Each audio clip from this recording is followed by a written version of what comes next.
नमस्कार मित्रों, सुस्वागतम। मुद्रा विज्ञान की कार्यशाला में आपका स्वागत है। आज की मुद्रा है शून्य मुद्रा।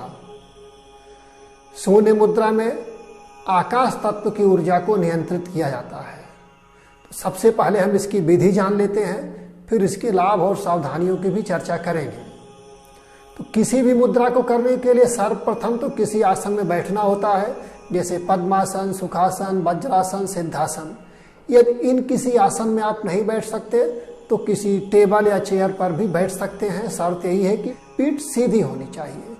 जब आप स्पाइन स्ट्रेट रख करके सहज स्थिति में बैठ जाएं तो अपने हाथ की मध्यमा उंगली को अंगुष्ठ मूल पे लावें और अंगुष्ठ से इसको ढक लें। आकाश मुद्रा में आपने केवल स्पर्श कराया था, इसमें अंगुष्ठ से आपको मध्यमा उंगली को दबा देना है। दबाना है तो हल्के से दबाना है, कस के नहीं दबाना है। दोनों हाथों से मुद्रा बना लें और बाकी की जो तीनों उंगलियां हैं उनको यथासंभव सीधा रखने का प्रयास करें, वो सीधी रहेंगी।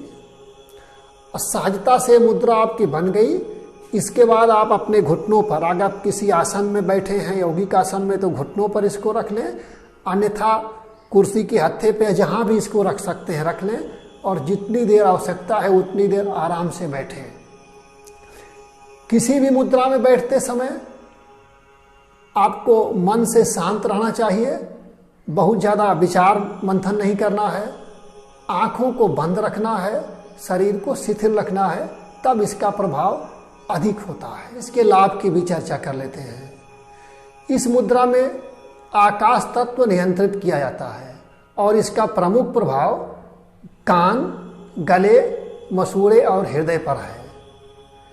कान के कई प्रकार के रोग, जिनमें से कर्णनाद यानी कान से भिन्न भिन्न प्रकार की आवाजें आना, कान में दर्द होना, कम सुनाई पड़ना प्रमुख है। उनमें ये बहुत लाभ करता है। मसूड़ों की बीमारी, पायरिया, मसूड़े ढीले हो जाते हैं, मसूड़ों से पस आता है, उसमें भी ये काफ़ी लाभ करता है। इसके नियमित अभ्यास से थायराइड ग्लैंड स्वस्थ होता है, गले के कई प्रकार के रोग दूर होते हैं और आवाज़ स्पष्ट होती है। हृदय पर इस मुद्रा का अनुकूल प्रभाव पड़ता है।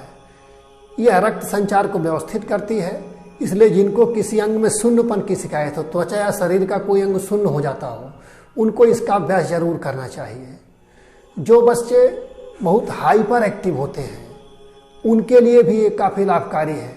जैसे आकाश मुद्रा मानसिक दृष्टि से मंद और शारीरिक दृष्टि से विकलांग बच्चों में लाभकारी है, उसी तरीके से ये हाइपर एक्टिव और जिनका मन बहुत चंचल होता है उन बच्चों के लिए लाभकारी है।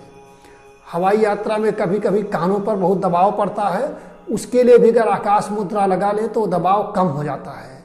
इसके अलावा एक बात का और ध्यान रखें, कान से जुड़ी जो बीमारियां शून्य मुद्रा से नहीं ठीक हो पाती हैं, बाद में आकाश मुद्रा करने पर वो निश्चित तौर पर ठीक हो जाती हैं। तो इन सावधानियों के साथ आप इसका अभ्यास करेंगे और इसके अभ्यास में भी आपको एक बात अवश्य ध्यान रखना है कि ये कम से कम 45 मिनट 1 घंटा इसका अभ्यास करें। 10-15 मिनट में कोई लाभ नहीं करता है, 1 घंटे आदर्श है। 1 घंटे का अभ्यास करेंगे तो आपको निश्चित लाभ मिलेगा। मुझे लगता है इतनी जानकारी पर्याप्त होगी। नमस्कार।